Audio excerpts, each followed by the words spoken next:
Selamat datang di pemrograman web. Saya Mezano Ardi Muhammad. Kita akan membahas mengenai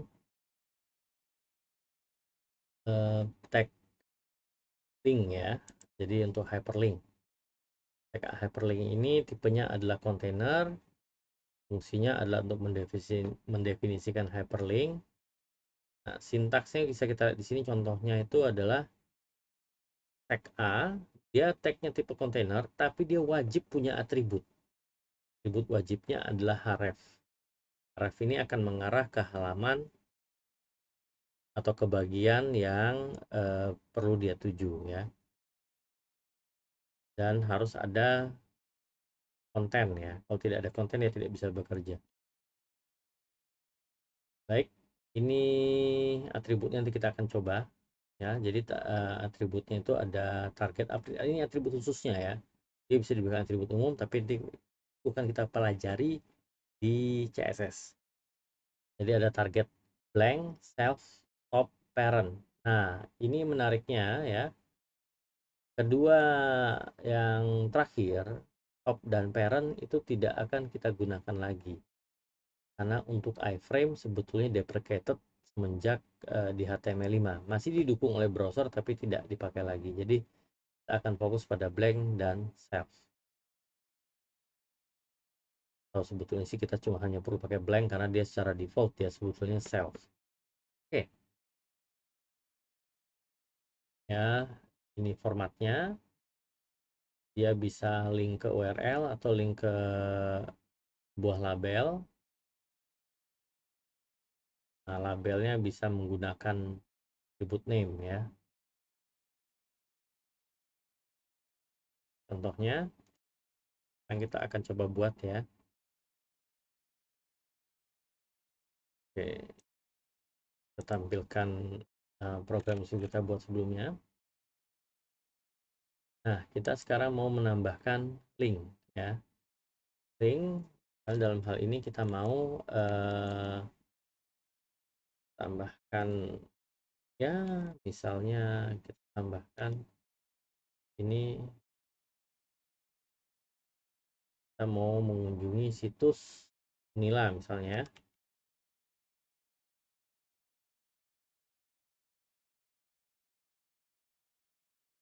Nah, ya, kontennya harus ada.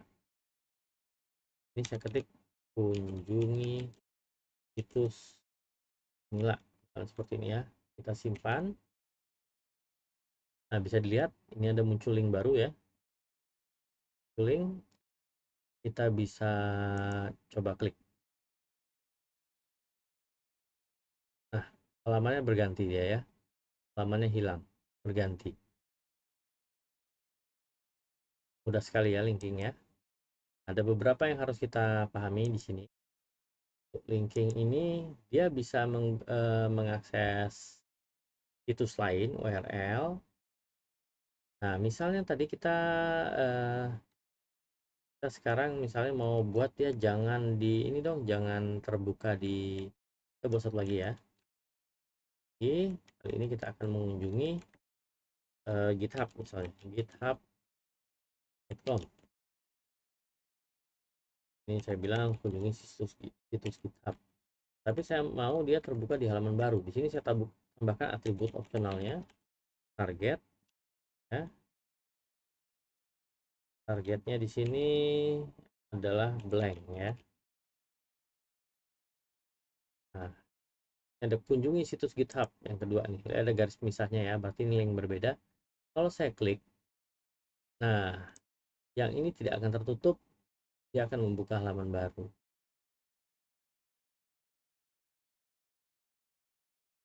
Nah, kita lihat ya bedanya ya. Kalau saya klik ini, situsnya tidak tertutup. Tapi kalau saya klik yang ini, situsnya diganti karena saya tidak nyatakan. Kalau saya ubah ini menjadi self ya, coba balik lagi ya, klik dan save ya, self. Oh ya, kita buka sendiri ya self ya. Oke, jadi intinya dua ya, antara blank dan tidak pakai. Nah, seperti kita lihat tadi, kita kembali ke konten tadi ya, kita lihat di sini ada yang namanya label name ya, label name. Apa ini? Nah, ini page bookmark nih namanya. Page bookmark ini bisa diakses seperti ini ya. Kita kembali ya. Kalau misalnya di halaman yang sama, kita bisa akses. Nah, tapi pertama sebelum kita, nah ini kita tambahkan satu lagi ref ya. Kita bilang saja ke heading 6 ya. Kita mau ke heading 6. Ini saya ganti targetnya terus ya. Ini saya ganti menjadi tanda pagar, kemudian misalnya saya kasih namanya tab 6 ya. Ini belum selesai, kita harus berikan di sini, ini harus punya name ya, name-nya tab 6 ya. Kalau name, karena dia yang akan dituju, dia tidak perlu tanda pagar tab 6. Nah, sekarang kita akan lihat ya, kita akan lihat tab 6 itu di bawah. Sekarang kita save, kemudian nah di sini ada heading 6. Kalau kita klik, oh ya, ini href, oke, ini harus diganti, ini jangan name, ini ID ya. Nah, kita coba ya, sekarang kita klik, nah lompat ya di H6 ID head 6 lompat ya, langsung pindah paling bawah. Sama untuk yang lain juga bisa kita berikan ID juga, ID-nya bebas, tapi ini untuk memudahkan kita namakan sama ya dengan tempatnya. Kita bisa buat baru, saya buat untuk ke heading 4 ya, 4. Kita lihat ada heading 4, kalau saya klik, nah lihat dia lompat untuk menunjukkan heading 4. Sama aja sebelumnya kita klik heading 6 ya, dia akan berusaha menunjukkan heading 6 ya. Kalau ini panjang banget sebetulnya lumayan untuk memisahkan yang menggunakan ini. Baik, itu mungkin ya untuk hyperlinkingnya menggunakan tag A. Kita akan lanjutkan berikutnya membahas tentang list.